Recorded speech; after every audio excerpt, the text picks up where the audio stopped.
The radical.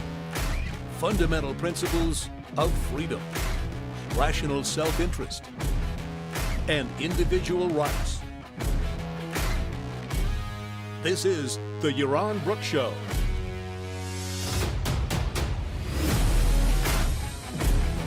All right, everybody, welcome. Welcome to Yaron Brook Show on this Friday night.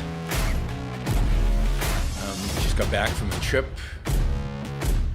Call it the Midwest. In the Midwest, New York in the Midwest. So speaking tour. Just got back today, this afternoon. I'm half asleep, so we'll see how we do and how long we can go because I am half asleep. Ali, on the other hand, is here. Electricity is back, I guess, in Caracas, Venezuela, at least for the time being. So welcome back, Ali. It's good to have you here. And, of course, she has her $600 goal, so don't disappoint her. She's been gone for a while. So help her out. Brian has already started us off with a $20 question. So thank you, Brian. We'll get to that in a little while. So I spent the week speaking at a variety of different universities. I'll fill you in on that in a minute. We're going to talk about elections on Tuesday. It would be nice to be able to comment on it immediately, but I was on the road and there was no way to do it. I was speaking 3 of the nights. I was speaking on one night. I was flying, so there was just no chance to get the setup going and actually do it. Oh, Ali's not in Caracas. She's in Barinas, Venezuela. Okay. Still no electricity, wherever you are in Venezuela. We'll talk about the Democrats losing in the elections on Tuesday. We'll talk about Zillow. We'll talk about the Fed starting to taper, at least if we have time. If not, we'll talk about that tomorrow. Zillow lost, I think, 25% of their market cap of their stock dropped 25% yesterday or today. I can't keep track of days when I travel. So one of these days. So that's kind of the program for today. Again, don't forget to use the Super Chat to get us the $600 for today. Today's the first show in November. I have to say, guys, October was superb. You guys did a great job financially on the Super Chat. One of the best months we've ever had. Not quite the best, but one of the best. So thank you and good job. Let's make November equally good. Although November might have fewer shows because I'm going to be traveling quite a bit in November. We'll see. I might try to do some shows from Guatemala when I'm there. I'll be even closer to Ali. Well, I'm pretty close to Ali now. I think Puerto Rico is actually closer to Venezuela than it is to Miami. Anyway, Monday I flew into New York State. I flew into Ithaca, New York, and gave a talk that evening at Cornell University, kind of a debate. It was a debate between me and one of the professors there about the role of government. He was a standard, I guess. Couldn't really tell if he was left of center, right of center, but probably left of center. But generally, government needs to do what markets can do and help out, and markets fail, and we need to assess every policy needs to be assessed independently. And, I had the principled argument about the role of government. So I thought that was pretty good. By the way, video of, I think, all of these events, I think all 4, maybe 5 even events, hopefully will be available. So once I get it from the students, we'll load it up, and I'll release it maybe next week when I'm Guatemala. I'll be releasing the videos to you guys if you're interested in watching them. I then flew from there, from Cornell. I flew to, and Cornell's, a really good school, so it's great to have exposure to some of the top, at one of the top law schools in the country. It's some of the smartest kids, some of the smartest legal students in the country, and so that was cool. Then I flew to Michigan. I spoke at Northwood. I think some of you were there, so that's exciting. Jennifer was there and Robert was there. I know Jennifer and Robert on the chat. And I gave a talk there about, what did I give a talk about there about? Inequality, I think. Yeah, inequality.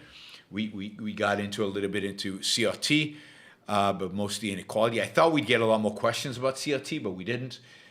Students were generally pretty shy at Northwood, but we had a good turnout, and it was a good event. And I think the video of that will come out really good because it was professionally done. There was a good mic. There was a professional camera.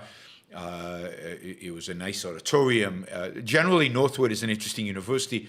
It's kind of a sister school to Hillsdale. So to the university, Hillsdale is known for the university, the only university in the United States that doesn't get federal funds. Northwood is related to Hillsdale in some way. I guess Northwood is the business school equivalent of Hillsdale. Hillsdale is more of a liberal arts university. And so the Young Americans for Liberty at Northwood invited me. They're quite conservative, but both at, the guy at Cornell, the student who invited me in Cornell, is a regular listener to the show. He is a huge Ayn Rand fan. He considers himself an objectivist. So it's great to see an objectivist at one of the top law schools in the country, active, very active in the Federalist Society, and invited me to come. So Northwood was great. Had a good talk. I got to hang out with some of the folks from Michigan. Went out to dinner, and then so here's my story from Michigan. This is a Michigan story. Jennifer has heard this, but I don't think anybody else has. So I'm driving from Northwood, which is in Midland, Michigan, to where my next talk is in Michigan State, which is an hour and a half, I think, away. And it's night. It's probably 11:30 at night, and the roads. Some of the driving was on what I call farm roads, relatively narrow roads, one lane in each direction, pitch dark, no lights.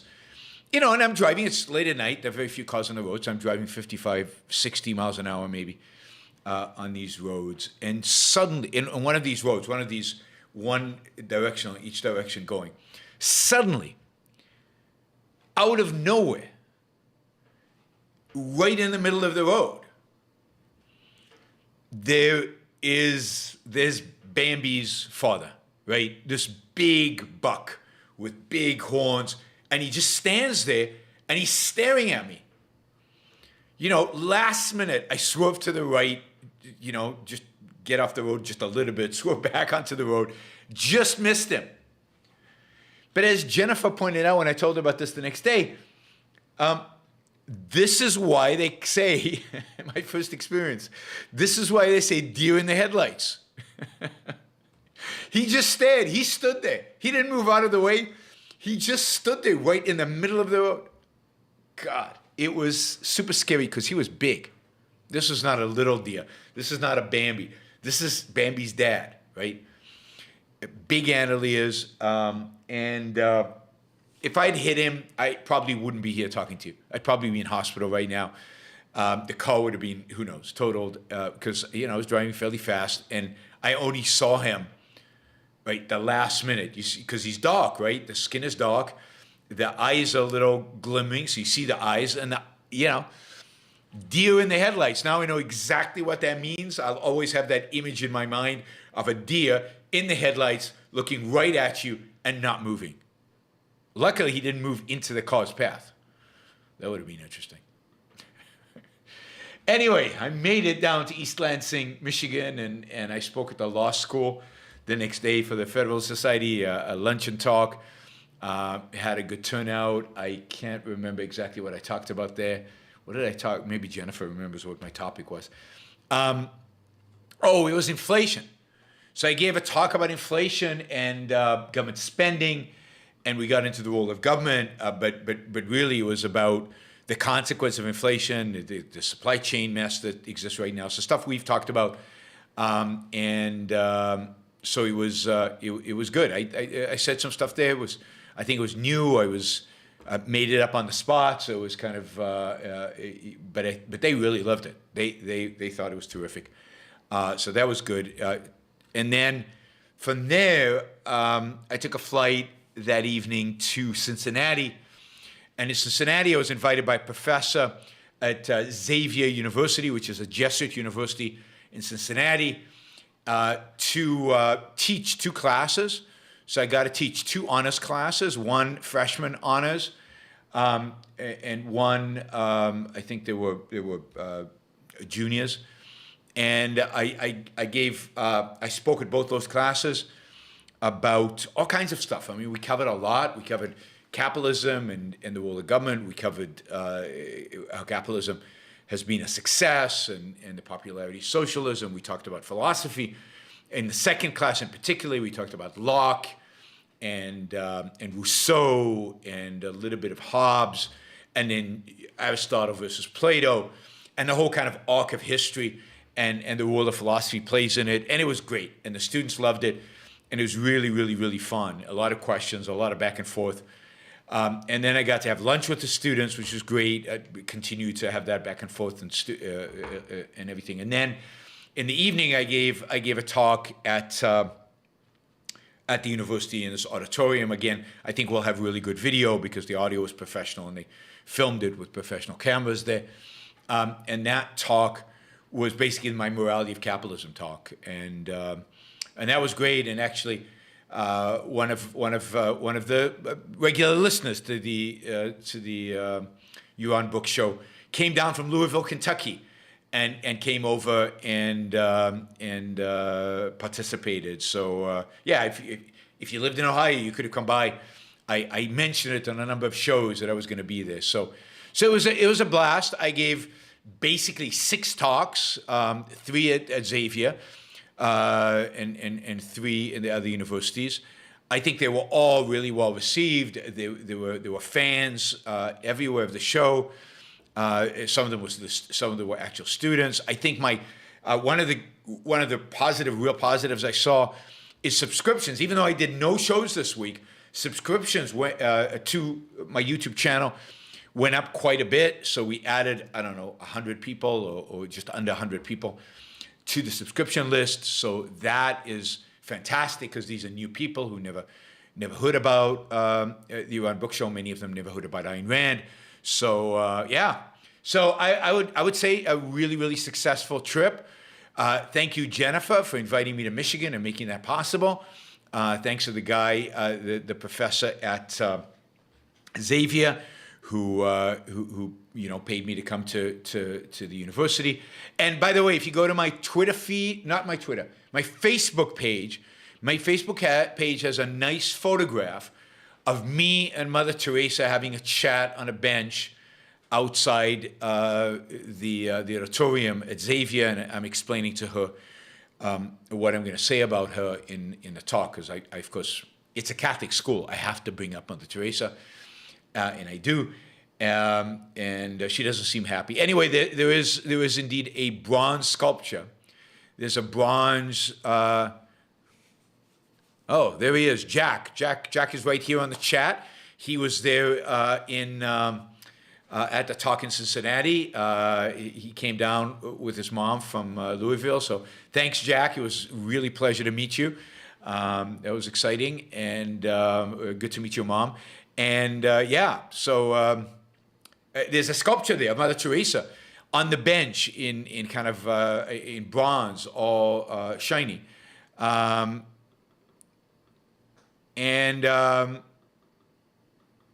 that was so. I sat down and got a photo taken with Mother Teresa. That was fun. Did the interview with Mark Moss go live? Todd says the interview with Mark Moss went live. Did that go live? That's great if it went live. That was a good interview. So I didn't know it went live. I haven't seen it. So Mark, if you can tell, Ted, if you can confirm that went live, maybe you're right. Maybe the rise in subscriptions are a response to the Mark Moss interview, not to my campus trips. Either way, it's new people. But in that case, I'm disappointed because I would have expected even double the subscriptions. But the interview with Mark Moss was really good. I did it he's renting a condo out in Rincon here in Puerto Rico. And yeah, I went up 2 days ago. Okay, where do I find it? I guess it's on video. Oh, he didn't tell me, so I'll go find it. That is excellent. Yeah, Mark Moss was a really nice guy. And I think the interview went really well. I don't know what you guys thought, Ian, and I guess Ian and Todd saw the interview. I assume you liked it. So, cool. So, all right, so let's talk about the elections on Tuesday. And, you know, I don't say this often enough. I really should say this more often, but I told you so. I told you that the social agenda of the Democrats doesn't sell. I told you that to the extent that the Democrats run on critical race theory, on defund the police, they will lose. That the American people are not interested in those things, and they will vote for pretty much anybody who is opposed to the social agenda of the left. The left cannot win to the extent that it stands by the far left's actual positions. Right? And that's exactly what happened on Tuesday. In Virginia, it's clear that what happened was that parents, particularly, parents, and you can see it by the age groups, there was a big increase in support for the Republican candidate from people aged 40 to 60, 65, 40 to 65. Parents whose kids are in school voted overwhelmingly, not overwhelmingly, but increased. The increased share that the Republicans got was overwhelmingly higher than in previous elections. Why? Because CRT was on the ballot, because the Democrat basically says, I don't believe that parents should have a say into what their kids study in school. That killed him. That single sentence basically disqualified him. And what the Republican did pretty smartly was distance himself from Trump without alienating Trump supporters. So he kind of did this balancing act of not alienating the core, the hardcore, but attracting a lot of new voters, a lot of voters that typically wouldn't vote Republican and haven't voted Republican since 2009, over the last 12 years.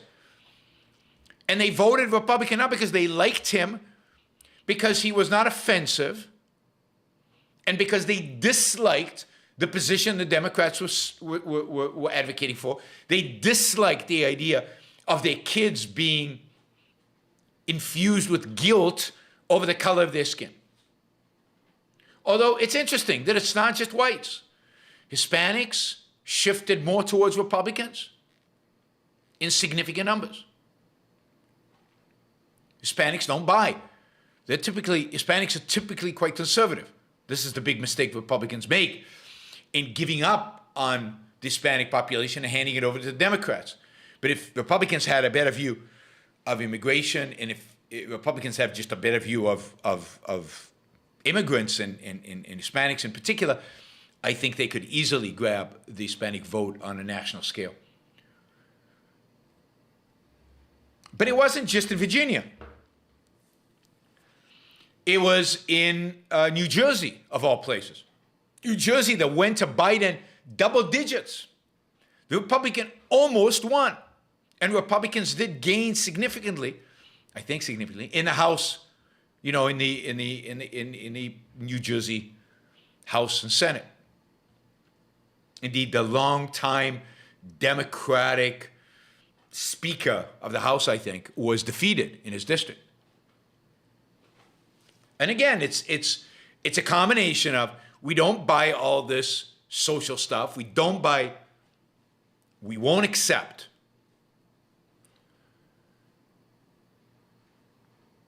the social agenda. And now add to that the fact that Biden, so far, on his own terms, is a failure.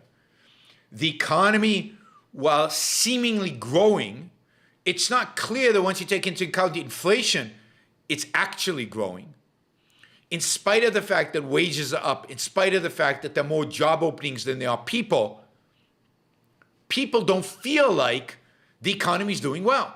They go into grocery stores and there are empty shelves. The shelves that are full, prices are up. McDonald's just announced that they'll be raising their prices across the board by up to 10%. And you're seeing this company after company after company announcing price increases. Inflation is here. Transitory probably means for the next few years. We'll talk about that when we talk about the Fed. Housing prices are up. There are barely any houses to buy. People don't feel like the economy is doing particularly well. And Biden, the Democrats are in power. The Democrats get the blame for it. Whether it's their fault or not is not even the issue. Because much of the economy we have right now is a consequence of what Trump did. The economy we have a year from now is a consequence of what Biden did. By the way, the only part of the economy that's doing fantastic is the stock market. I remember in the first year of the Trump administration, I have to say I told you so again. And I'll keep saying it because you guys have no appreciation. Anyway, in the first year of the Trump administration, the number of people who told me what a great president he was because the stock market was up a lot. And the stock market's up a lot, and they over and over and over again how high the stock market is. And that is because of what a great president Donald Trump was in that first year. Well, under Biden, the stock market is actually up a little bit more than it was under Trump. Under Obama, it was up a little bit more than under Trump, at least to this point. All pretty much about the same. So does that mean Biden is a great president? I said then, I'll say now, I'll say it in the future because it won't change, that the stock market is not a measure of good presidents. It's not correlated with good presidency. It has a lot more to do with how much money the Fed is flooding into the market than it has to do with how good the president is.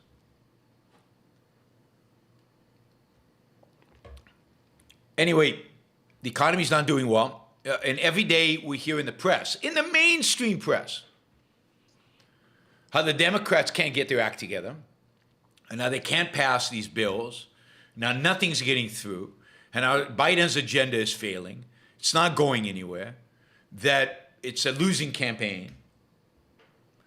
And the mainstream media has chipped away at whatever support I think the Democrats had in suburbia and places that Biden got a lot of votes, not because anybody liked Biden. I told you this after the election.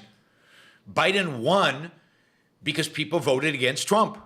And people voted against Trump in record numbers. People came out to vote last year in record numbers, not because they love Biden, but because they despised Trump. And when you get an even slightly, moderately better candidate than Trump, Republicans can actually win in this country. But it's not just New Jersey and Virginia. Look at what happened in Minneapolis, where there was a proposition on the ballot to do away with the police force and to replace it with some community security, some mumbo jumbo, right?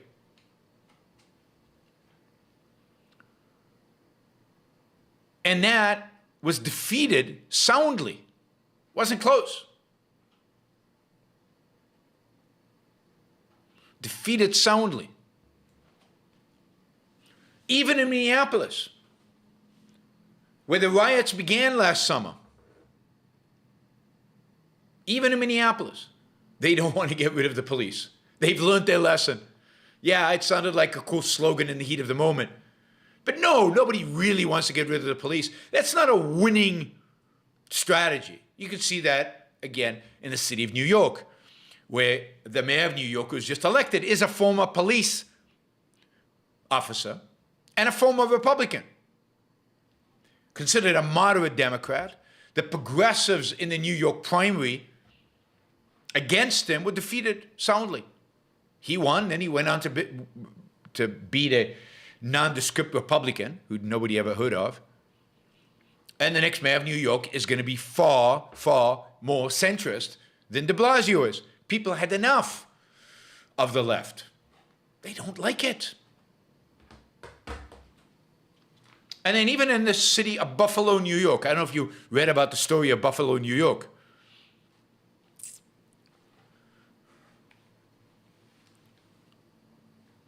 In Buffalo, New York, right, there was, in the Democratic primary, a radical leftist who called herself a Democratic socialist won. So she was running as the Democratic candidate. The former mayor, who is a centrist Democrat, launched a write-in campaign against her. He beat her. She was defeated. Even in Buffalo, New York, where the Democrats chose a socialist, the people, I guess the non-Democrats, were not happy with that. They chose a centrist Democrat to replace instead of her. The only, the only two elections. So Taylor says Seattle had a big election. Two, a city attorney running as a Republican won. Yeah, and the new mayor is a moderate. You remember the mayor and the police chief in Seattle. You remember Kaz. You remember the anarchy in the streets of Seattle last summer. Well, the people of Seattle didn't like that. They don't want a bunch of socialists running their city. So Seattle, one of the most leftist cities in the country, moved a little bit to the right.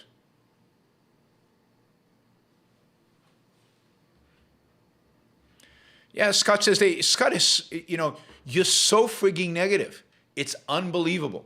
They won the primary in the first place, though. Yes, in Buffalo, she won the primary because the Democratic, the enthusiasts, the activists in the Democratic Party are nutty leftists. But the rest of the country doesn't like nutty leftism, which is what I've been saying for years and years and years. That nihilism, that egalitarianism is not something the American people want. That racism is not something the American people want.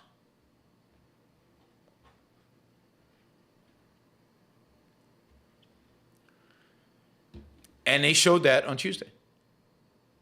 So in city after city after city, you saw this. They were defeated. All right, you can continue to argue with me. It won't make you right.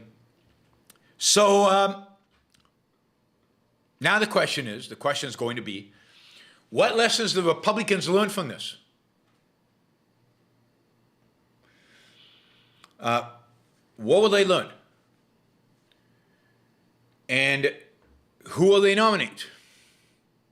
Will they run the kind of campaign that was run in Virginia, which was policy-wise, not very good, but not wacky, not crazy, and not embracing of Trumpism? Will they run kind of a moderate Republican campaign, mainly highlighting the left's social issue problems? And when they be able to take the House back in 2022, next year? I think it's likely that they will. They might even take the Senate back. I think that'll be good. I've always said my ideal is a Democratic president and a House and Senate that are Republican. So we'll get that for at least 2 years, and we'll see what that looks like. And then the question, of course, is, who will the Republicans nominate for president in 2 years? And that'll, to a large extent, I think, ultimately determine the future of the party, and to the extent that it can actually serve as an opposition party to the Democrats, and whether it can win the presidency. Let's hope it's not DeSantis. Let's hope it's not DeSantis. The more I hear of him, the more I listen to him, the more kooky he comes across, the more nuts he is, the more populist, the more authoritarian he seems. So I really hope it's not Trump or DeSantis. We'll see who it will be. All right. I still have hope. Still have hope for Nikki Haley. Nikki Haley gave a talk at Heritage the other day. I saw bits of the video of it. She was quite good. I mean, she's not afraid to actually say capitalism, to actually say capitalism is good. She doesn't have a complete understanding of what it is. She can't really defend it morally, but she says the words, and she's pro. So I'm still a fan. And I think she's a fighter. I think it would be cool if the Republicans, if a woman, the first woman president is a Republican rather than a Democrat. She said something like in a talk, she said something like, capitalism was good for South Carolina and capitalism would be good for America. Now, again, I wish she understood what capitalism is, but I'll take it. I'll take somebody who uses the term positively and means by it broadly, generally, more free markets, which is what I think she means. All right, so overall, I'd say from my perspective, as much as I hate politics and I hate both parties and I'm not a Republican and I don't particularly like Republicans, I would say this was a good vote. I think partially because it sent a warning signal to the Democrats. I think this will force them to moderate. I think a lot of senators on the Democratic side are thinking right now, do I really want to vote for $1.75 trillion in another big social program? I think everybody's enjoying the fact that Manchin is taking the heat, and cinema are taking the heat for this. But I think there's probably half a dozen Democratic senators who'd rather just not vote on this. The House of Representatives tonight is probably going to vote on a $1.75 trillion package. I don't yet know what's in it exactly. In particular, I don't know what they are using for the taxes. So we'll see. We'll see. We'll see what it is. One of my favorite little scenes from today was Manchin being harassed by these demonstrators, and he gets into the car. And you know what, Manchin, the senator, the Democratic senator, the senator of the people, for the people, is driving. You know what he drives? Anybody know what he drives? Like, he's driving the car I want. Right? I should go into politics. That's how you make money. I didn't realize. If I'd known, I would have not gone into finance. I would have gone into politics. So Manchin is driving a Maserati. I love that. Right? All these climate change, far left, crazy leftists going crazy over Manchin, and he gets into Maserati. Not a Tesla, no, God forbid. A Tesla, they would have kissed the tires, the activists. No, this is a gas-guzzling, I don't know, 450, 500 horsepower, maybe, Maserati, the kind of car that I should be driving. If I wasn't living in Puerto Rico, I might be driving. It's good. It's good. So DC's been the richest metropolitan area for a long time. Yeah. All right, Maseratis. That's your reward for being a good, dedicated politician. All right, let's do some of the $20 super chats. And we'll go from there. Naruto asks, I'll just do this because it's on the topic. Have you looked into the scope of the Build Back Better? Yes, I have. It's very broad. It initiates a lot of new social programs. It kind of puts a toe in on a lot of things, thus allowing them to grow in the future. It's a very bad bill. It would be a disaster long term. It's going to raise government spending forever. It's one of these bills where the programs are never taken away because these are benefits, and they're not benefits for the poor. They're benefits primarily for the middle class, like Social Security and Medicare. These are things that never go away, that people keep voting for because they benefit from them at the expense of the poor and the rich, I guess. So it's a very bad bill. I have not seen what the latest tax proposals are. Last I saw, it was going to be a 3% tax on anybody earning more than, I think, $1 million or something like that of income, maybe $10 million, I'm not sure. But I don't know what made it into the final proposal that they're voting on tonight, if they vote on it tonight. I don't think Pelosi has the votes. So they might not vote on it tonight because she doesn't have the votes. It's getting late already in D.C., so if they haven't voted yet, and I don't think they have, last time I looked at the news, they hadn't.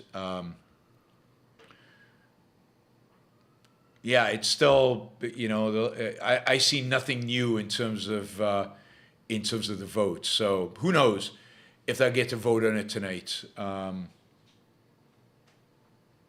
Maybe, it looks like they'll vote on the infrastructure bill, but they won't vote on the other bill. So the infrastructure bill, is not as bad and much smaller. But it looks like even that's going to collapse. You won't even get that. So, no, the Democrats are complete disarray. They can't get anything passed.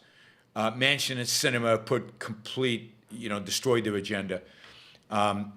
As much as Trump did his best effort to hand over the Senate to the Democrats are so splintered that they can't even take advantage of the fact that they won it, that they basically control the Senate. They're not taking advantage of it. All right, let's do some $20 questions. Brian says, and by the way, I think we're only $132. How can we only be at $132? Yeah, because all the super chats are pretty low dollar amounts. All right, to get to $600, we're gonna have to have some of the whales come in with like $100 or $50 or $500 or whatever to get us to the $600 target. We're at 132. Last month, we made the 600 target every single show. Every single show. So Allie's got her work cut out for her if she's going to get the $600 in the next hour or so, or less than an hour, depending on how long the show is going to be. It would be great. It would be great if you guys stepped up and supported the show and supported its expansion. Okay, won't say more about money for a little while. All right, Brian says, I recently applied for an entry-level job in finance. Are there any particular financial institutions you think are run well and anywhere you would stay away from? I know you have mentioned BlackRock being bad. Yeah, I mean, BlackRock is bad from the perspective of ESG, social responsibility, anti-capitalist, anti-fossil fuels. I don't know what it's like to work there. I don't know what it's like as a financial institution. I'd say of the banks, I think Chase is probably, Chase and maybe Bank of America, probably the best banks to work for. BB&T, of course, is a great bank, even though John Allison is no longer the CEO, hasn't been the CEO for a long time. But certainly, I would look at BB&T as another bank. Goldman Sachs, is always manages to somehow make money, and it's an incredibly professional, incredibly aggressive. You'll learn a lot if you go to work for Goldman Sachs. It's a institution with a grand tradition, and in investment banking, may be unmatched, and you'll learn a lot. So as an entry-level position, I don't think you can do much better than Goldman. All right, let's see. Ali asks, hi, Yaron. Today I was thinking that even Emirates has low tax rates near zero, and they are not much successful. Even they don't have much regulation. Yeah, so it's not true that all you need to do is lower taxes and lower regulations, and you get massive economic growth and innovation and entrepreneurship. It's just not true. That is a very libertarian approach to economics and to understanding the world, and it's just not true. To get a culture, to get innovation, to get growth, to get entrepreneurship, you need a certain kind of culture. And the core of a culture like that, the core of the culture has to be a certain respect for reason, a certain respect for the individual, and ambition kind of as built into the culture. And if you have a culture like in the Emirates that's pretty, that's not very individualistic at all, quite collectivist, religious, and even if it's not, even if the people involved are not particularly religious, they have to play up their religion, and therefore they have to play up tradition. And innovation and entrepreneurship are the things that shatter tradition. then you're not going to get a lot of entrepreneurship and economic growth and innovation and technology until you allow people to think independently, to explore, to try different things, to fail, not to stigmatize failure, to view success as a positive, economic success, wealth as a positive, not inherited wealth, but made wealth. You know, the Emirates is an emirate. You basically have kings and queens. It's basically still an aristocracy. You don't have a sense of, and businessmen are typically sons of the sheiks. It's very hierarchical, and it's very rigid. So it's not enough just to lower taxes. You have to create a culture of innovation, a culture of entrepreneurship, a culture of respect for reason and hard work and entrepreneurship and innovation. And that's hard in a country dominated by Islam and dominated by tradition and dominated by tribalism. So first you'd have to get rid of the tribalism.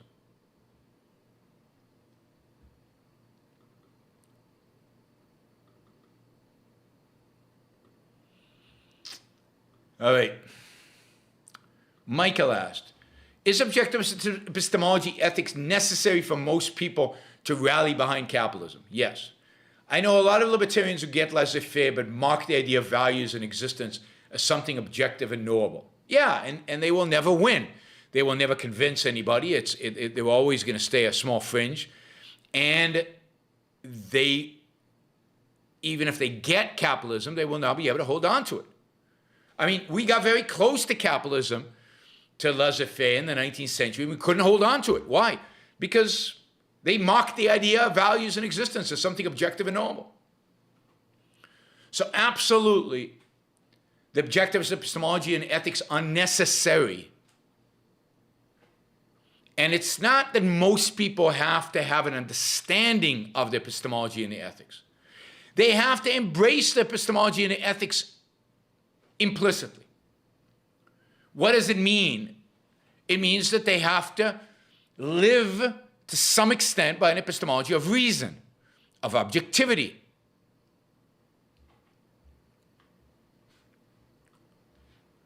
And it means that they have to accept the ethic of it's good to be successful. And reason is the way we achieve success. And we admire people who are successful because it's ethical to be successful. As long as they hold an altruistic view or a skeptical view of all ethics, they cannot win, they cannot be successful, they cannot maintain it even if they get it. It will fold. And many of them, once they get it, will change their minds. Oh, but what about the poor? Oh, but what about this or that?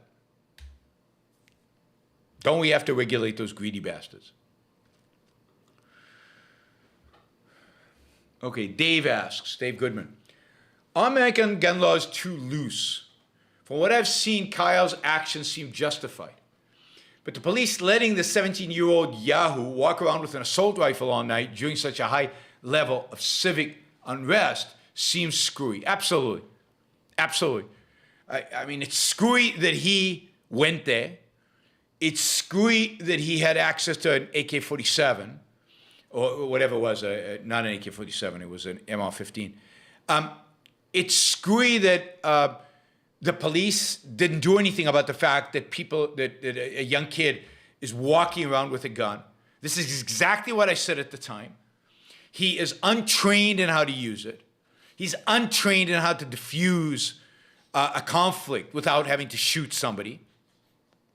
It was a high probability that you would land up killing somebody because you put somebody in a conflict situation with a gun who is young, inexperienced, hasn't gone through the training, doesn't know what he's doing. He's not a soldier. He's not trained. He's not put in stress situations with a gun like soldiers are. And he shot some people. I bet you most of you could have gotten out of those situations without having shot those people. But he's a kid. So yeah, As we learn more, it's probably the case that he will be he won't be convicted of anything, or if he's convicted, it's something minor. But he should have never been there, and the cops should have never allowed him to be in that situation.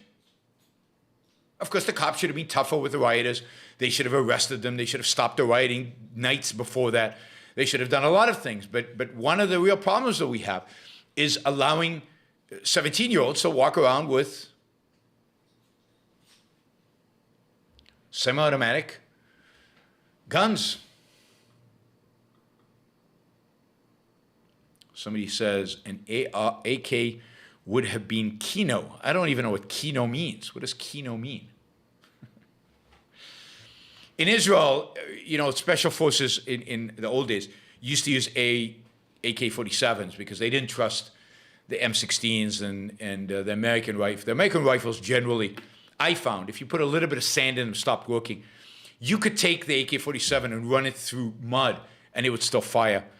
It was a gun that you trusted. When I don't know that I've ever told you the story of me driving up to Beirut, but when I drove up to Beirut in 1982 in a Jeep with my commanding officer, the two of us basically threw two AK-47s into the back and drove from Tel Aviv to Beirut in a Jeep by ourselves. An AK-47 was the gun you took. That's what you would take to any situation where you were afraid you would get into a gunfight. Yeah.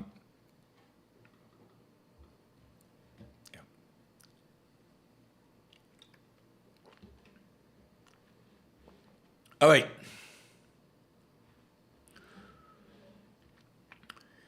Okay, we are way behind on the Super Chat. I'm not sure what's going on tonight. We've got a good number of listeners, but if you want to support the Yaron Brook Show, thank you. I just said that, and $20 question came in. But it would be great if more of you asked $20 questions, no more $5 or $10 questions. More of you asked $20 questions and $50 questions and so on, so that we can get our goal, or at least get close to our goal. At this point, we're not even going to be close. So let's see. Okay, JS Sobe 424. I make enough money to support myself and more, but is it immoral that I use every government assistance program I can to make up for the taxes that get taken away from me? No, I think you're fine. If you qualify, take them. Don't spend too much time on it. It's kind of I think a waste of time at some point. But no, taxes are taken away from you. If you qualify to get some of them back, get some of them back. So I don't consider it immoral to do so. I mean, again, I don't think you should go out of your way every program, right? And I wouldn't lie to get the money. I wouldn't. But yeah, you want to minimize your taxes and maximize the return of your tax money to you. You want me to talk about stuff so you can think of questions. You can also support the show without asking a question. Ken asked, how many kills did I get while serving? It's hard to tell because my main responsibility during the war was identifying buildings, locations in which the enemy was hiding, locations in which ammunition was being stored, and I would mark those locations, mark the window that I wanted the missile to go through, and hand it off to the Air Force, and then the next day I would check to see if they destroyed the right building. And I don't know how many people were inside. So in that sense, I have no idea. But as military intelligence, my main goal was to identify enemy positions, and particularly if they were built-up positions, and help destroy them and get them destroyed, provide the intelligence and provide the information to get them destroyed. How many kills that resulted in, I have no idea, and I don't really care. That's not relevant. And of course, the other goal I had was to find enemy locations so that as our troops are moving into an area, they would not be ambushed. And tragically, at least on one time where we identified such an ambush and knew it was going to happen and knew this column of tanks was going to be ambushed. We provided all the info to the relevant people within the Northern Command, which was responsible for the movement of the tank corps, and they ignored us. And as a consequence of them ignoring it, I don't know how many Israelis died. Israeli soldiers died from the Syrian Special Forces ambush. Anyway, that's a long time ago. That was a long time ago. It's going to be 40 years next year. It'll be 40 years since the Lebanon War and my involvement in it. It wasn't Hamas. There was no Hamas in those days. There was a Hezbollah in those days. It was actually the PLO. It was Yasser Arafat and the PLO. Yeah, but we had drones in those days. Ken says, "Wow, you're on. That's impressive." Sort of like a drone pilot. We had drones those days, but they didn't have missiles. So in those days, Israel was the first one to use drones in combat. And the drones were used to take pictures. They were used to gather intelligence. And part of the intelligence I was using was intelligence we gleaned from the drones. But in order to actually execute the attacks, you used F-15s. I'm pretty sure it was F-15s, or depending on the circumstances, you might use Phantoms. I can't remember what the designation is. Phantoms. It's the planes that the U.S. flew in Vietnam. So we work closely with the Air Force, and with the Air Force intelligence, and with the Air Force. But that's much of what we did. We were the experts on the buildup that the enemy committed itself to, the strategic choke points and the buildups and so on. All right. Apollo says, I can't think of a question. First person to ask in the chat, please answer. Can you post it? Because I can't follow the chat enough. I mean, I've been commenting on some of the comments in the chat, but I can't follow the chat enough to catch all the questions. Okay, Thessie asked a $20 question. Pop culture question, and then I'm going to do Zillow no matter what you ask. Pop culture question. Thoughts on Alec Baldwin's situation? Did cutting corners on the set lead to tragic death? And what are your thoughts on people blaming lower paid crew, etc., on the tragedy rather than incompetency? I don't know. I mean, these are the kind of things where it's all about what are the facts. And without really, everybody has an opinion about these things. But I don't believe in having opinions about things where I don't have the facts. And I don't think many people have the facts yet. I mean, I'm hoping this goes to trial, or that somebody does a good investigative report and we get the facts. But why anybody would get shot on a set, why anybody was using live bullets on a set, is beyond me. It's bizarre. And somebody made a mistake. Somebody made an error. I don't think it was done on purpose. I don't think Alec Baldwin did it on purpose. I don't think he knew there was a live bullet there. I don't think. But somebody put a live bullet in a gun where it shouldn't have been. And you don't use live bullets on a set like that. So until we know exactly who did it, who put the live bullet in, why they did it, assume it was an accident, why were they even live bullets to, why was it even the possibility of a mistake? Why isn't there complete separation between what is live and what are not? I just don't know. It's bewildering to me, and it's strange to me that it was that it happened and how it happened and everything. So it's one of those freaky, weird things that I don't think you can learn anything from. Doesn't say anything about our culture, anything like that. It's just a freaky, crazy, ridiculous thing. And maybe somebody was negligent. If they are, they should pay the consequences, and maybe they were not. I don't really know. All right, let's see. Zillow. We want to talk about Zillow. So let's see if how I can explain it. So Zillow is, of course, the company that lists real estate for sale. It is very popular. It is massively used. Most listings of homes for sale are listed on Zillow. So you could argue that Zillow has maybe the best or among the best databases of houses listed for sale and sales that were executed. And it makes most of its money off of these listings, and it's done very well. It's all online. It's massively used. I think it's the most popular of all the listing sites for real estate.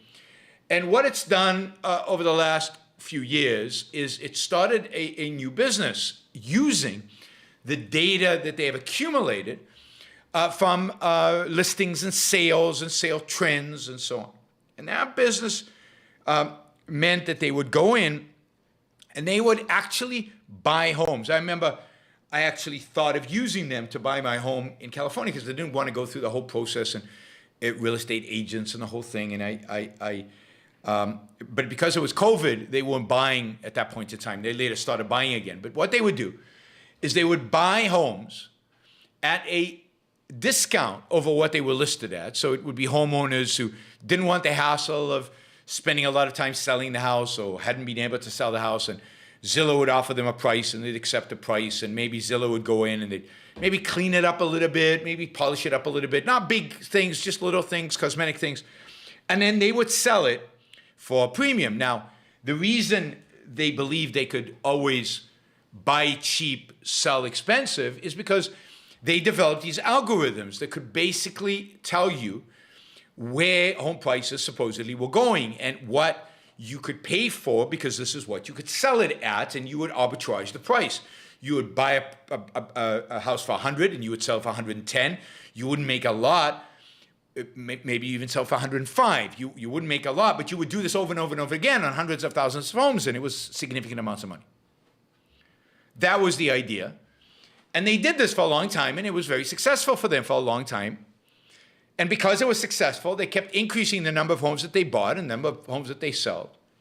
Until recently, when suddenly the algorithm was telling them to buy, they were buying lots of homes, but they couldn't sell them. They couldn't sell them.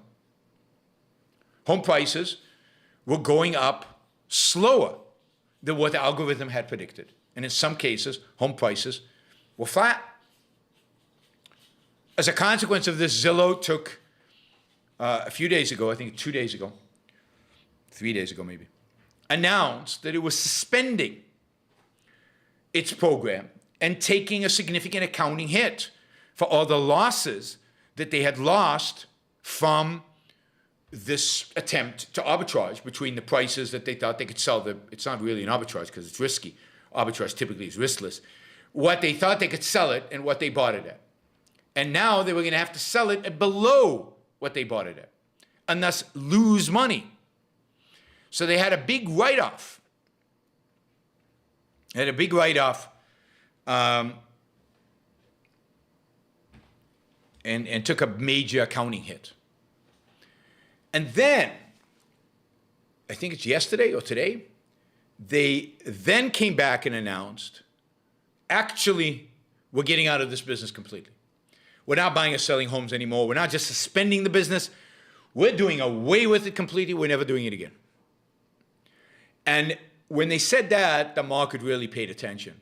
And basically, Zillow lost 25% of its value, I think, in the last couple of days. And the reason for that is simple. This is a major source of profits in the past. When they announced they were going to do this, the stock went up a lot because anticipation was they would make a lot of money doing it. Now they're saying not only are we haven't made money at it, we don't think we'll ever make money at it. And the price of Zillow is, to some extent, reflecting that information. I haven't studied Zillow as an investment, but I suspect that even at current prices, Zillow is expensive relative to its revenue and its profitability. I suspect that there's still a lot more that Zillow could lose if another part of its business doesn't perform, or if there's any other bad news that comes out. I would not be buying on the dip. The dip just brought it back to kind of reality in terms of this whole business line is now non-existent. That's massive amounts of future cash flows that just disappeared, and therefore the price should have gone down a lot. So it makes complete sense what happened to Zillow. It's partially hubris, and it's partially they benefited for this for inflation. They're playing the inflation game, and it's partially the bubble in tech stocks that I still think we're in a bubble. that valued, Zillow and Tesla and all these companies at unbelievable levels that are just hard to understand. Ford announced that they were buying 100,000 Teslas. And the stock went up more than the value of 100,000 Teslas. So the revenue they would receive, right? So you can understand that the stock would go up to reflect the new profit, the new profitability. And maybe more than that because it's one more step towards electric cars and Tesla becoming kind of mainstream. But it went up several times that. Reflecting what? What reality is being reflected? So I still think, I know, I've been wrong so far, but there will be a day, I don't know when, if I knew when I'd make a lot of money, there will be a day where I will tell you, I told you so, I was right. Maybe I'll have to do a mea culpa. We'll see. We'll talk in a couple of years, and we'll see who was right on the stocks. But Zillow is an example of, it's kind of crazy if you really think about what Zillow is trying to do. They believed they had an algorithm. They knew the value of homes better than the market did. And basically was encouraging them to buy homes that sellers couldn't sell at the prices they wanted, and then trying to sell it at those prices. So, and thinking the little cosmetic would change that.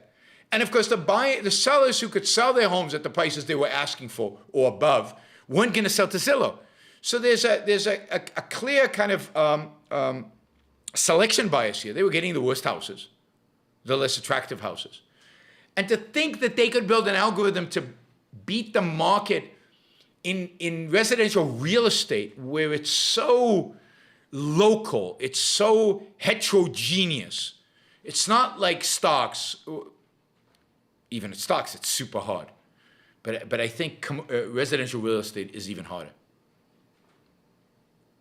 Anyway, my take on Zillow. Let's do some super chat. We'll do the $20 questions. Again, we are getting close to $300, but that's less than halfway to the $600.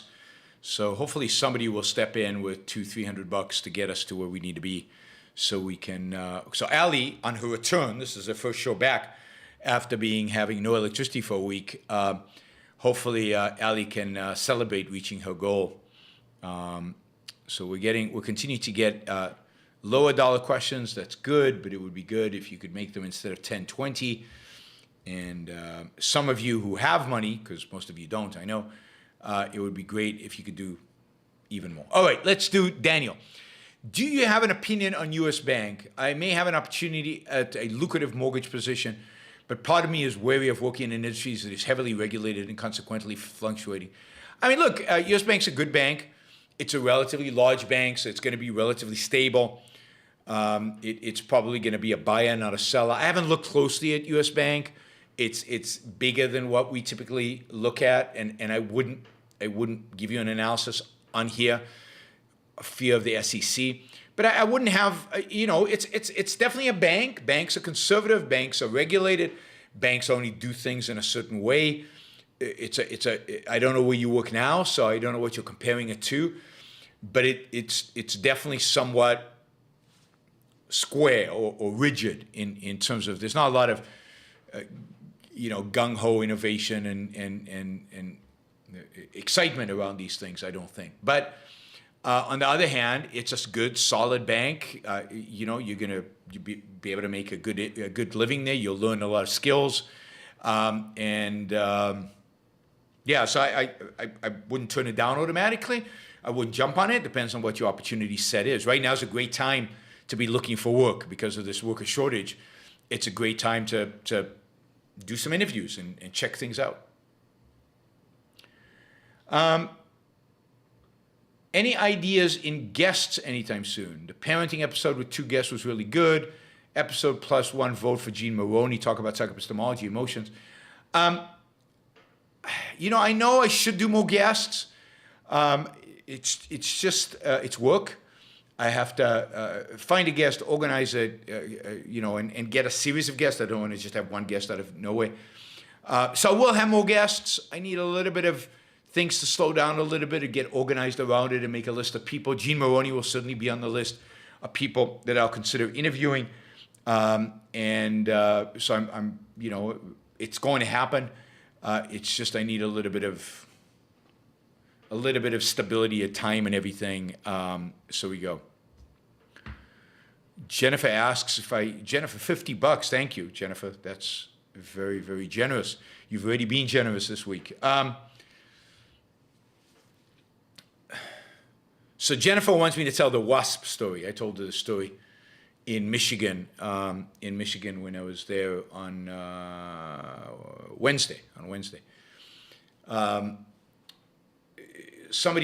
Jennifer was telling a story about a big wasp nest somewhere, and I said, once I was bitten by over a dozen wasps. I literally got bitten by a dozen wasps, and she asked how that happened, and I told her the story. There's a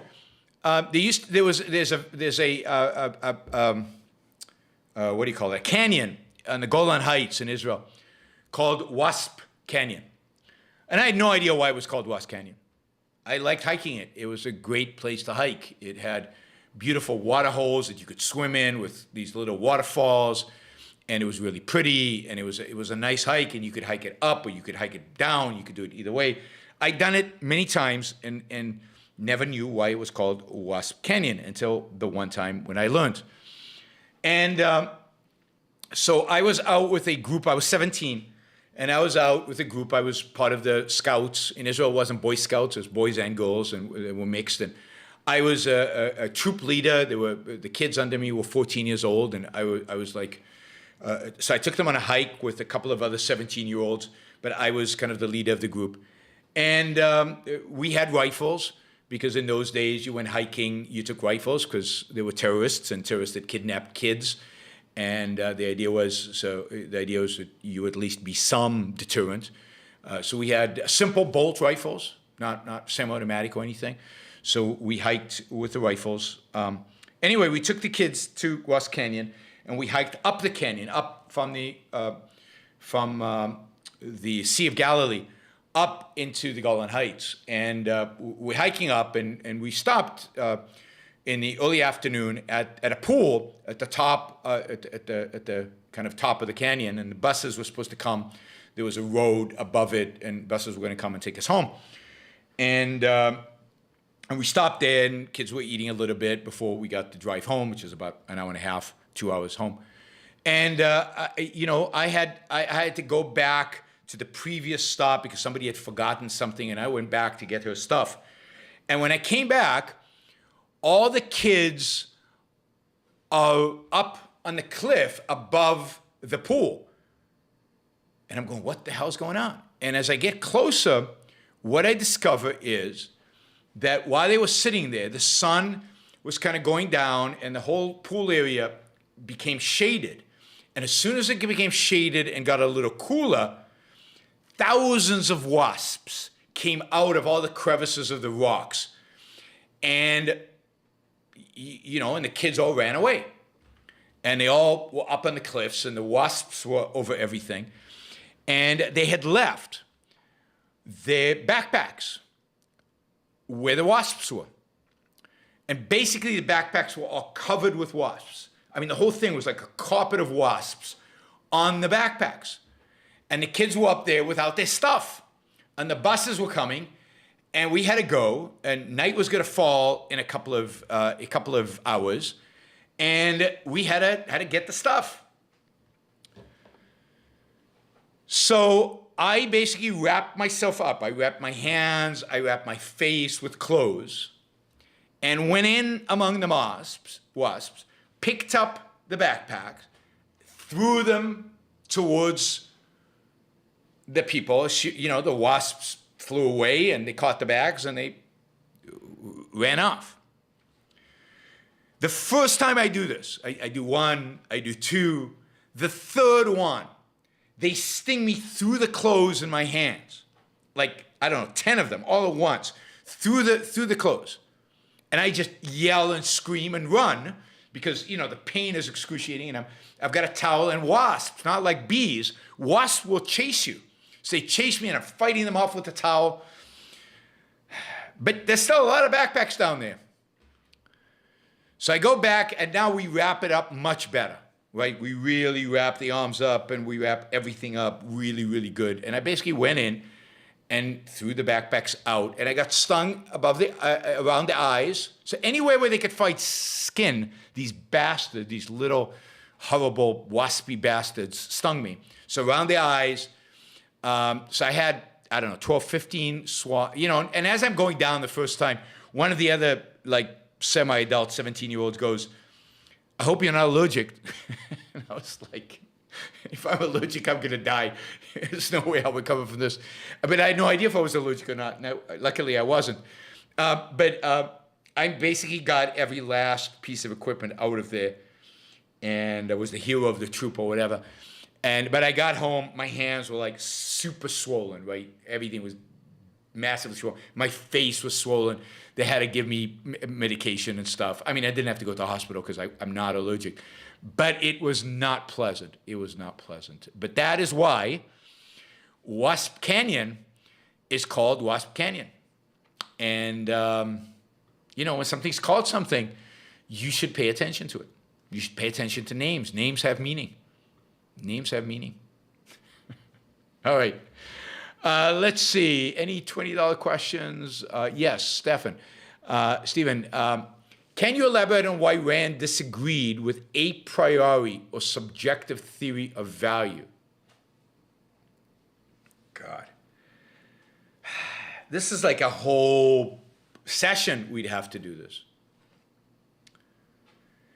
Basically, subjective for Rand means based on whim. Subjective for her means, you know, based on emotion. In other words, not based on fact. Not based on fact. And so she looked at the markets and she said, prices are not determined based on people's whims. And they're not determined based on just emotion.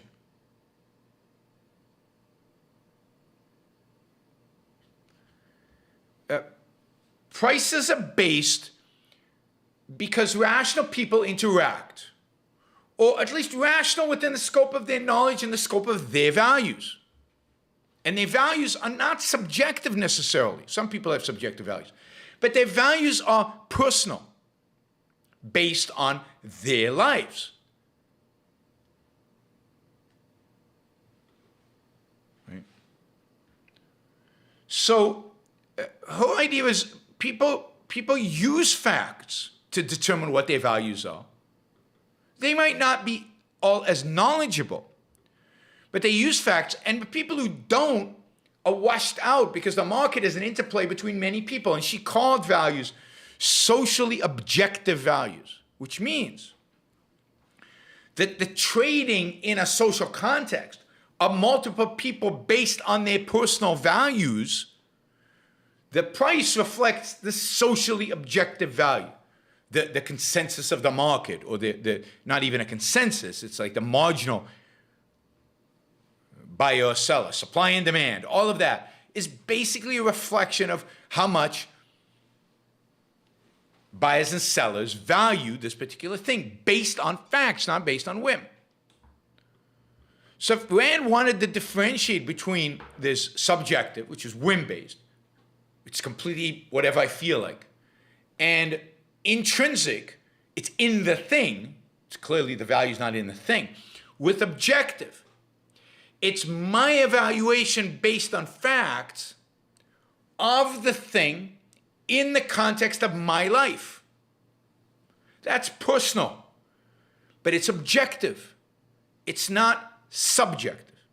It's not just based on whatever I want it to be. It's based on facts both about me and my value hierarchy, and about the thing and its characteristics and how it fits into my value hierarchy. Okay.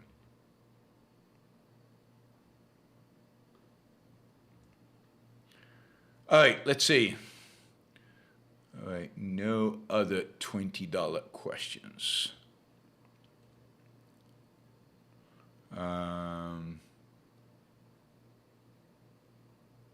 Yes. All right. Yeah. Thank you. Let's see. Thank you, Jacob, business leadership guest. Yes, I'm contemplating that as well. And thank you to the rest of you. And I will get to the other questions in a little bit. Let me say something about the Fed starting to taper and what that means. And we won't get a lot into this because we'll be talking about this a lot over the next few months. Unfortunately, we'll probably be talking about this over the next few years. What we're experiencing right now economically is clearly inflation, price inflation. So what we're seeing is the consequence of, and I talked about this, I think, last week. What we're seeing is the consequence of the fact that the government has been throwing money at us, loading us with money in our bank accounts by all kinds of means, whether through direct checks through stimulus, whether through PPP loans, whether through enhanced unemployment insurance or just unemployment insurance, and so many people are employed. They've also locked us down, so we didn't have many places to spend that money. It accumulated in our banks. No vacations, no expensive vacations, no travel. And then on top of that, all right, somebody wants a mac and cheese. We can take care of this. What's that? All right, there we go. That didn't work. What happened? Oh, there it is. Okay, it worked.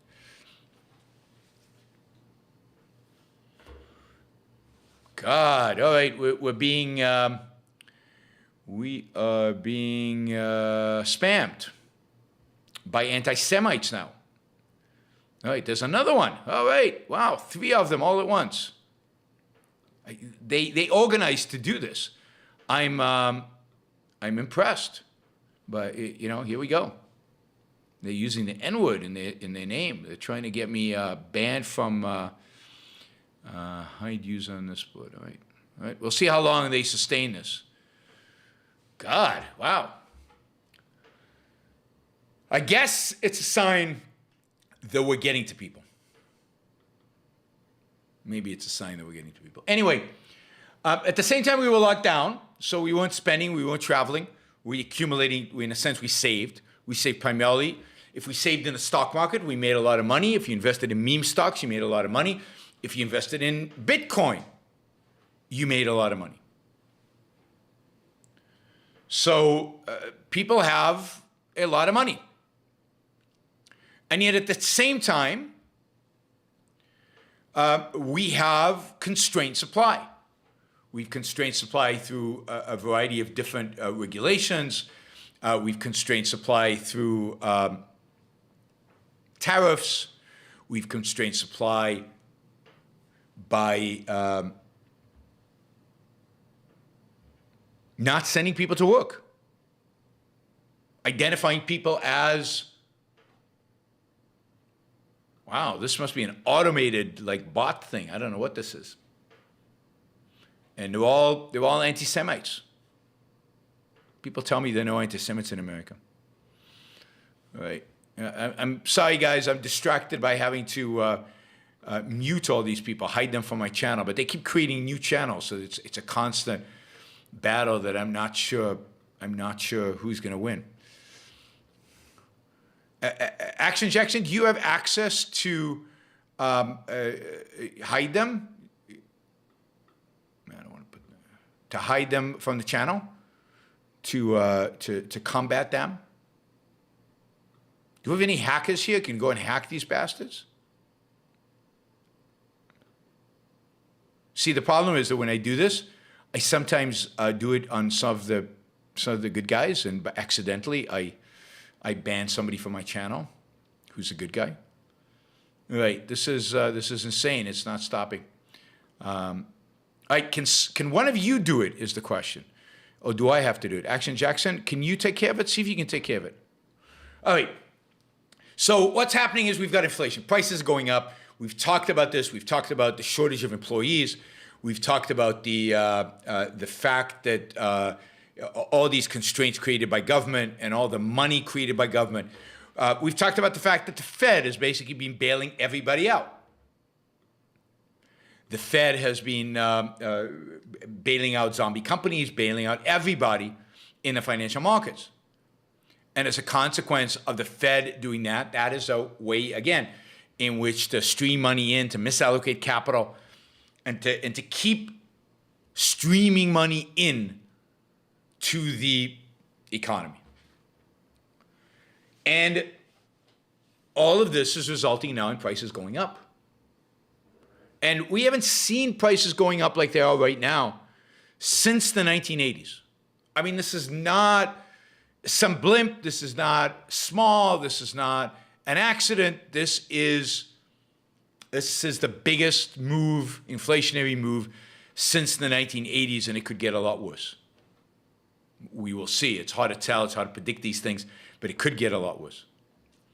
And what the Fed announced is that they are going to start reducing the amount of bond buying they are doing in the market. So the Fed, the way the Fed brings liquidity into the market, the way the Fed kind of manipulates interest rates, the way the Fed bails out certain companies, is by buying bonds.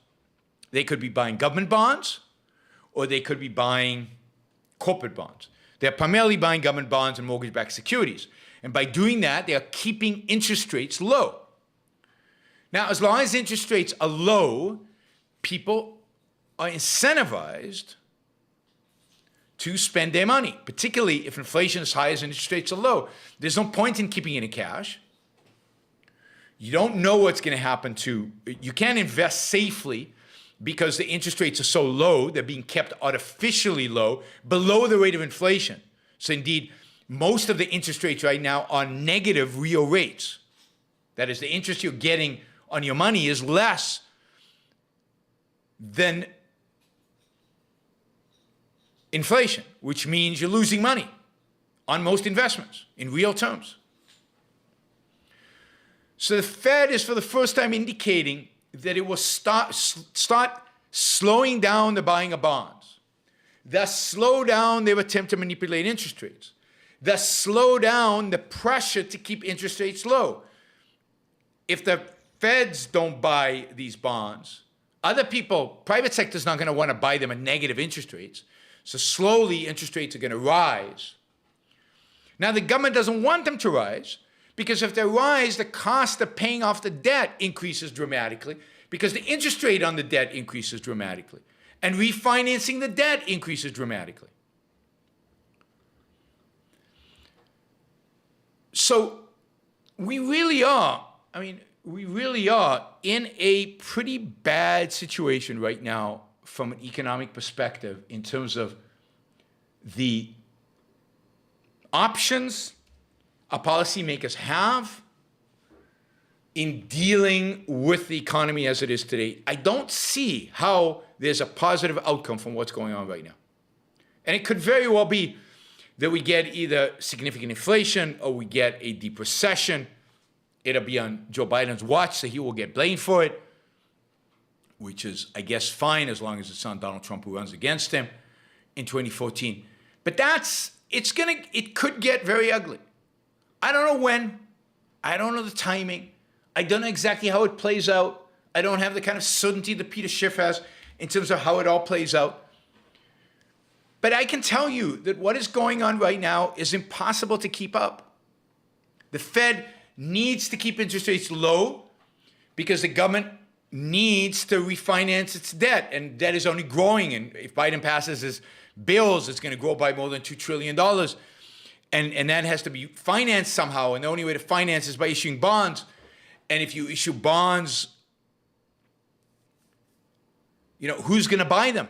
Nobody's going to buy them at low interest rates. And if interest rates start going up, then the government can't afford to issue those bonds. They can't afford to pay the interest.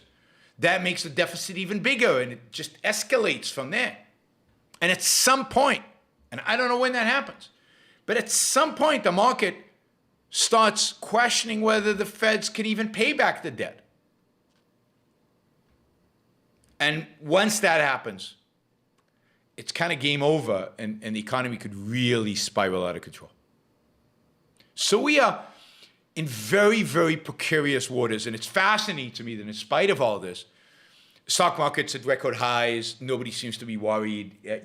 People are debating how much higher Tesla and all these stocks can go, when we're sitting really on a time bomb in terms of economic policy. It just cannot sustain itself.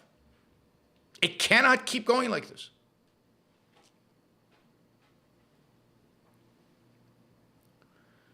So it's going to be an interesting decade.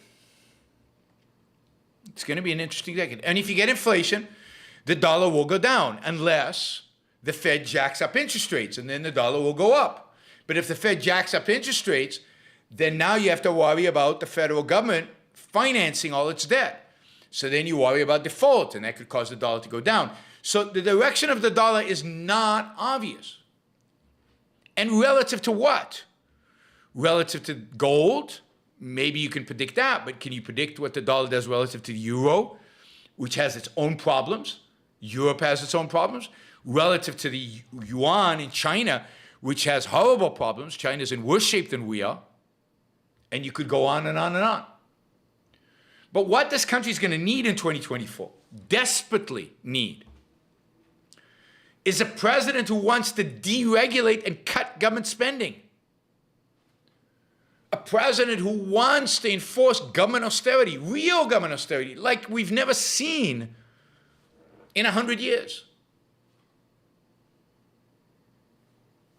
So I don't know if there's a candidate out there who's willing to do that. Is Nikki Haley? Can she get elected? Can anybody on such a platform get elected? So it's going to be interesting. It'll be interesting to see if Biden reappoints Powell to the Fed. And if he doesn't, who he appoints. Those are all signals the market will be taking, watching. But the U.S. government has put itself into a position where I don't see a positive outcome. I don't see how things work out positively. What happened to Allie? She's gone again? Catherine has stepped in. Catherine Mendez has stepped in. Thank you, Catherine. Is Allie Electricity out again? All right. Action Jackson is now the moderator, so behave yourselves, guys. You don't want to piss off Action. And as soon as he became moderator, the spammers disappeared. He has such a reputation that they feared to upset him, and they all went away. All right, let's see. All right, we're at 4:51. So thank you, guys. Thank you, Jennifer. That was very generous, and thank you for the rest of you. We got to 4:51. We're still 150 short. I don't know. We're already at an hour and a half, so I don't want to go much longer here. But I do have a bunch of questions. So first, no more questions under $20. I'm not going to answer questions under $20. I'll answer them tomorrow or something because I just don't have time. I said I was tired. I wanted to make this show short, and it's not going to be short. This is going to go a while because we still have a lot of questions. So if you're going to ask a question, make it count financially. All right, Jacob asks, my girlfriend is getting her master's in architecture. She's heavily influenced emotionally and mentally by her professor's critiques of her work. Is this second-handed, rational, based on the impact on her career, or a mix? I mean, it's probably a mix. Look, we all have baggage. We all have challenges to our self-esteem. We all are challenged to deal with negative feedback. I don't think she's unique at all. We're raised, to feel that way. I don't know if it's second-handed as much as it might not be second-handed. It might just be a self-esteem issue, right? Lack of confidence. It's hard to tell, right? But I wouldn't judge it too harshly. These are things we all have to some extent or another. And, she has to fight through it in a sense. She has to gain perspective on it. She has to work on her emotions, not letting her emotions sidetrack her, not letting her emotions distract her from the goal, from what she wants to achieve. But yeah, it's something to work on. It's something to work on and something that can be fixed. Certainly they have an impact on her career to an extent, but if she's confident and she's sure and she knows what she's doing, she'll be successful even in this world. It might be a little harder. Think about Howard Roark. I don't think, even though they had an impact on his career, I don't think he cared. But none of us are Howard Roark. It's hard. So don't take it for granted. Don't take it for granted that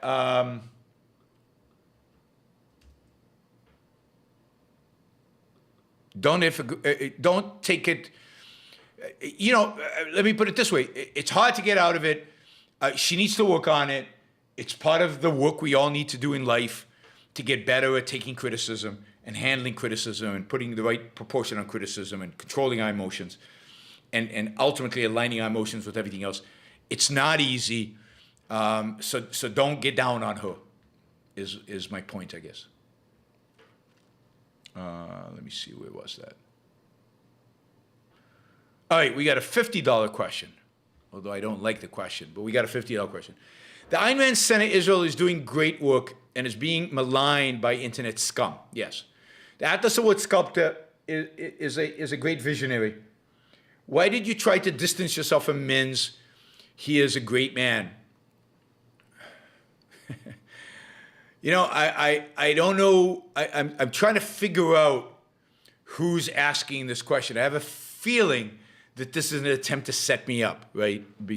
So I don't know Ragnar's razor, which side, but you have put $50 on it, so you want an answer. I like Richard Mins. I've met Richard Mins. I like him.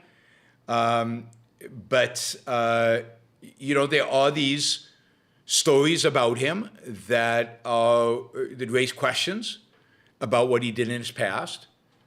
I haven't had the time, the effort to sit down with Richard and figure out and see his arguments counter it, to figure out what's true, what's not. He is in his 80s now. He's in his 90s. He's well into his 90s now, right? I'm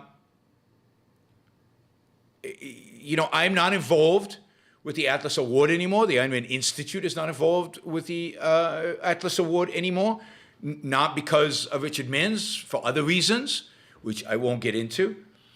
And I still support Boaz, and Boaz is a good friend of mine, and I still support the Ayn Rand Center Israel.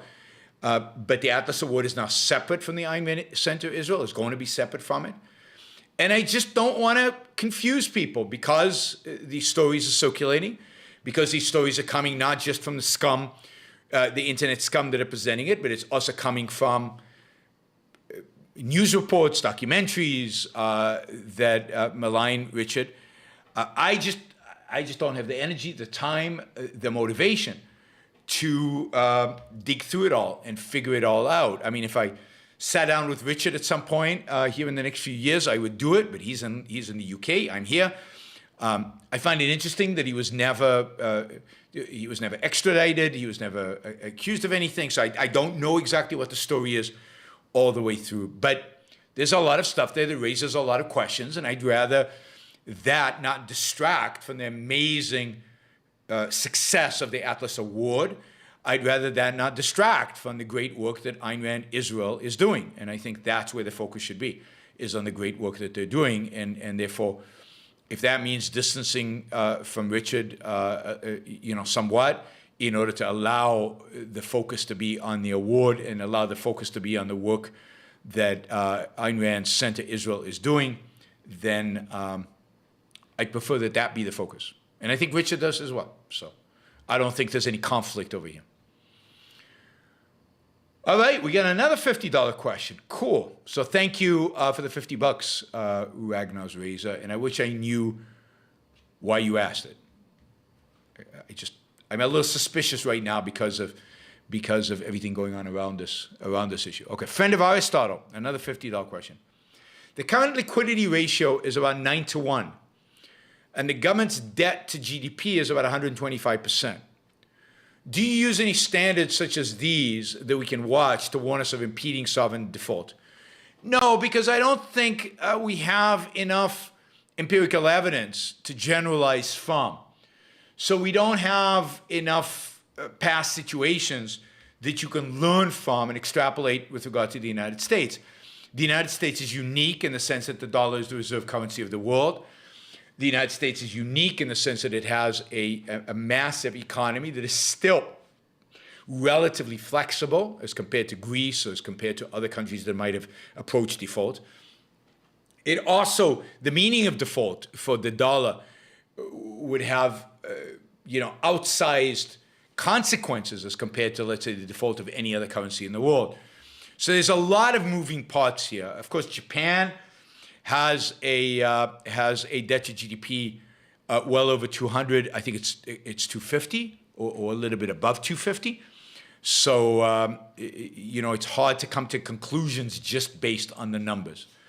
I do think the fact that the federal government uses short-term debt to finance itself is absurd, nutty, crazy, stupid, ignorant, and puts them in a precarious position because if interest rates go up, they will have to raise money at higher interest rates when they could have funded most of the debt with 30-year bonds and then known exactly what their liabilities were in the future.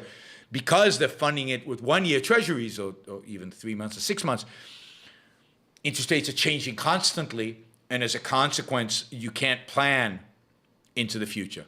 Jeff, thank you. Wow, that's great. We're well over $600 now. That's terrific. I didn't think we'd make it this time, but you guys stepped up. Good for you. So I don't have hard and fast rules, if you will, for when you're going to get sovereign default. It's not clear to me that we'll get default. You could just get inflation. It's not clear to me how it all plays out. I don't think anybody knows exactly how it all plays out. Okay. Action Jackson reminds me to remind you that we're having a front row event. I think it's on December 4th, where is it 4th or 11th? I can't remember. Where we are going to, I'm obviously not prepared, where we're going to be discussing a small group. There'll be 14 of us on Zoom, and we'll be discussing how to combat socialism. So how to combat the rise of socialism. So that's exciting. There'll be 14. I think it's $100 a person to attend, and we'll be doing that. We did one on capitalism, and I think the people who went to that or attended that really, really enjoyed it and got a lot out of it. We'll do one on socialism. We'll do others. So that's going to happen in, I think, the first Saturday of December. All right, Naruto1341, another $50. I listened to your Rules for Life episode about making life more beautiful and decided to apply that to my Twitter feed by following artists I really enjoy. Now scrolling brings me joy more often than bad news brings me any negative emotions. Excellent. That's exactly what we want. That's exactly what we want art to do. It's to provide you with joy and pleasure and satisfaction and just a positive sense about the world. And if you can do that on Twitter, all the power to you. That's a double whammy. You're getting great art over Twitter, over the enemy of happiness. All right, let's see. We've got four more $20 questions. Let me just take these. Travis writes, apart from the spammers, at least for me, your Twitter keeps going back and forth between having followers and doesn't have any followers. Really? That's weird. I mean, thank you for the contribution of $20. That's weird. And my Twitter, I didn't think had any spammers and has been stable. So I'm not sure what's going on. I'll check Twitter out after the show. All right, Ian, can you steel man what people like Paul Krugman or Noah Smith would say will happen with the inflation debt that they claim they are not worried? What are their arguments? Well, basically, and I'm sympathetic to their argument because the fact is that so many free marketers have been crying wolf over and over and over again over the last 40 years and nothing bad has happened, nothing bad dramatic has happened, that it's kind of people are skeptical about it, and usually there's a real misunderstanding about the complexity of the market and what actually happens. So what I think they would say is, look, all this money being sent to people, yes, it's created this one-time increasing demand and a mismatch of supply and demand, but over time, supply chains will improve and catch up. Production will accelerate because people are buying stuff. There's money in the system. As supply chains accelerate, the supply will match demand, prices will stabilize, and inflation will be under control. In addition to that, yes, debt has increased a lot, but that's fine because debt, we've shown over and over again that debt doesn't have to be repaid. We continue to refinance it. And if indeed many of the infrastructure bill and these other bills are truly investments in the U.S. economy, they are creating productive activity, they're creating productive resources that will ultimately generate enough funds to be able to pay off the debt over the very, very long term. But if it takes us 100 years to pay off the debt, so what? That's fine. The main thing is to create a kind of circumstances where the economy grows a lot and there's a lot of surplus, and that surplus can start paying down the debt. That, I think, is their steel man. And it's not ridiculous. It's not ridiculous. That is, it could very well play out something like that, where things don't get super bad anytime soon. At some point, they have to, because everything they're predicting that will happen with the economy is not going to happen. The economy is not going to get super better. And they're spending much more than productive activity could increase, right? But for a while, we could still be faked out by it. At some point, there has to be a reckoning. All right, I'm going to have to give shorter answers because it's getting late. I'm getting tired, and there's still a lot of questions. Okay, Stephen asks, can you explain a priori? A priori means at the beginning that is inherent in. It's like the starting point, right, of something. Now, that's not a great answer, but let's any philosophical questions or things like that, let's leave for next time, because I'm going to leave the question up because I'm too tired to get into anything more sophisticated. Robert says, no question, outstanding talks in Michigan. Thank you, Robert. Seems inefficient to fly out when you can Zoom until I see you in action in person. The internet's great, but nothing like seeing those kids listening to you in person. I agree. I'm much better in person, much better than this. I am in person. And getting the feedback from the kids live is so much more fun and so much better and so much more impactful on their lives. Yeah, that's much, much, much better. All right.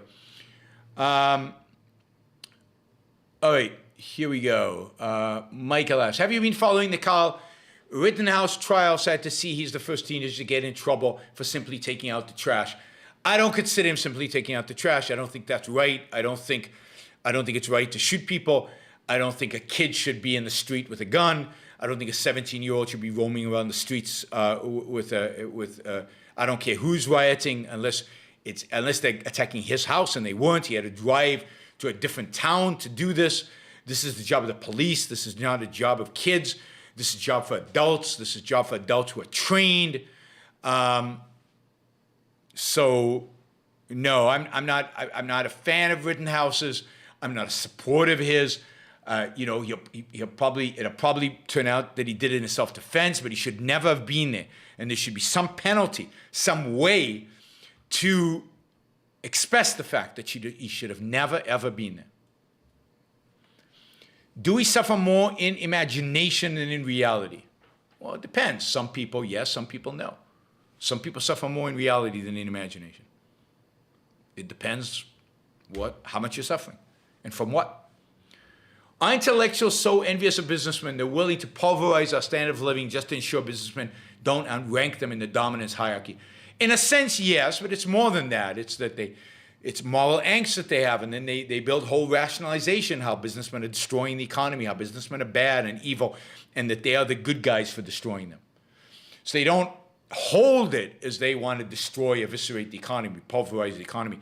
They hold it as they're doing a good thing. More Michael. While World War II was taking place, did the Allies really know what was happening in regards to find a solution and choose to ignore it? Yes. There's plenty of evidence that Roosevelt at least knew people smuggling out information, photographs, evidence. He knew, he chose not to bomb the concentration camps, even though he could have saved hundreds of thousands of lives if he'd done it. He could have bombed the gas chambers. He would have killed a lot of people, but he would have also saved a lot of people. Anyway, yes, they did know about it.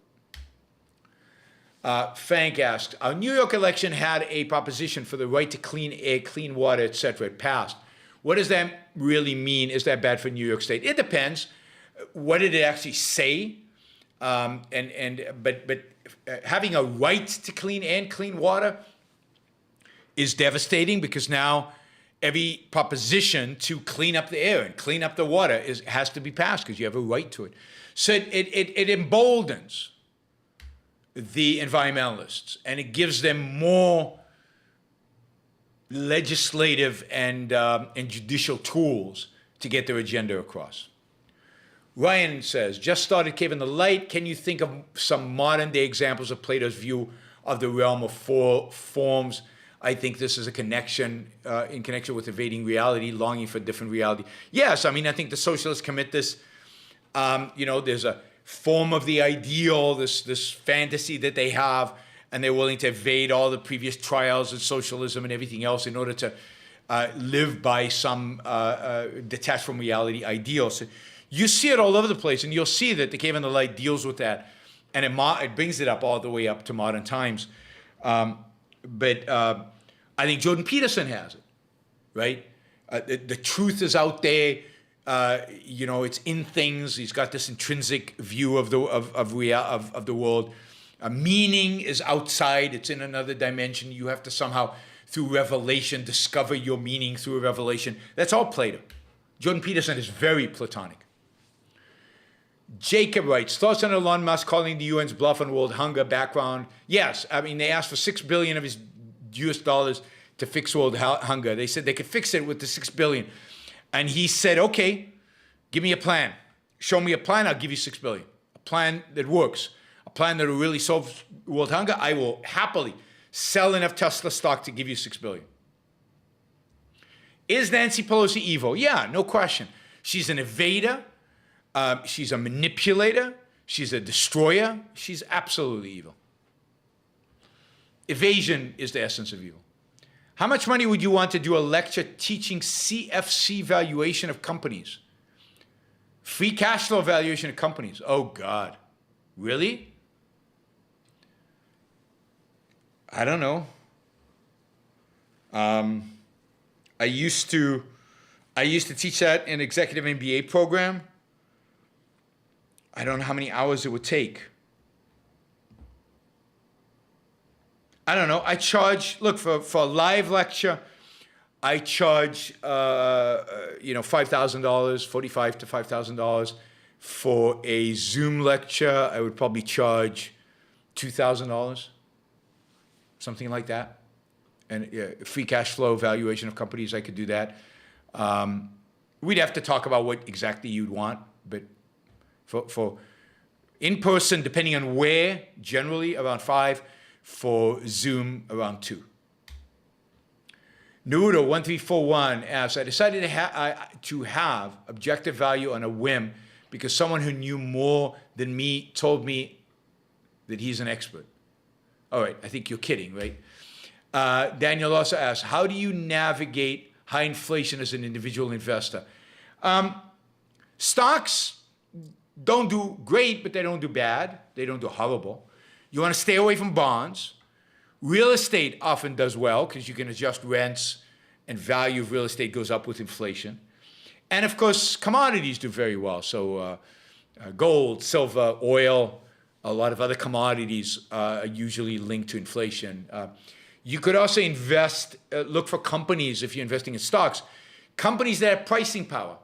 Companies that can easily raise prices with inflation, and therefore shouldn't be taking too big of a hit in terms of net income.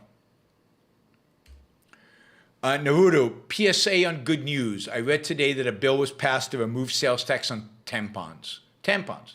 Yay, deregulation, it helps people. I'm good with that. Remove all, yes. Tampons are important. Stephen Travis, I am referring to the spammers on the super chat. Okay, I'm not sure what that refers to. Robert, thank you for the $3. Thanks, guys. What did we make? We made it to $700. Wow. Excellent. Thank you. I really appreciate it. Don't forget, those of you who don't do super chat, those of you who listen to the show after the fact, I should actually say all this at the beginning of the show because you guys probably don't listen all the way to the end.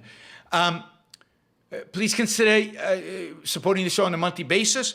Since you're not here to participate in the super chat, you can do that on YaronBrookShow.com/support. You can do it on Patreon, on Subscribestar, on Locals. I'm looking for 500 additional supporters on monthly basis. 500 people. We should be able to get another 500 people to support the Yaron Brook Show on YaronBrookShow.com/support, Patreon, Locals, or Subscribestar. All right, everybody. Hope you enjoyed the show. I will see you all tomorrow. Not sure what time, but definitely tomorrow and Sunday. We'll do 2 more shows. Then I'm not sure about next week. We'll see.